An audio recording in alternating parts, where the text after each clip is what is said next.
اللہ کے نبی نے فرمایا کہ تیبو بہا انفسکم، قربانی کرو اور خوشی سے کرو۔ تو کچھ لوگ کہتے ہیں کہ اس کا کیا فائدہ، غریبوں کو دے دیا جائے۔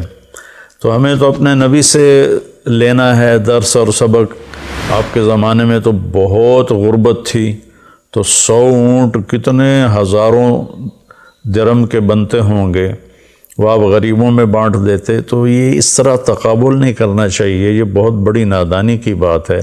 جب ایک چیز میرے نبی سے زندہ ثابت ہے تو پھر اس پر اپنی عقلی دلیلیں دینا یہ ہمارے ایمان کی کمزوری بھی ہے اور ہماری آخرت کا اس میں نقصان بھی ہے کہ اللہ اور اللہ کا رسول تنقید سے پاک ہے۔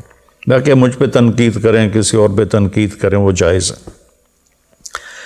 تو اور جو روح قربانی ہے وہ ہے اصل میں جب ہم جانور پہ چھری پھیرتے ہیں تو یہ ایک پہچان ہے کہ میں اپنے غلط جذبات پہ چھری پھیر رہا ہوں۔ میں اس چھری پھیرنے کے بعد جھوٹ پہ چھری پھیر رہا ہوں، بے ایمانی پہ چھری پھیر رہا ہوں، فحاشی پہ چھری پھیر رہا ہوں۔ ہر گندے برے گناہ سے میں بچنے کے لیے اپنے نفس پہ چھری پھیر رہا ہوں۔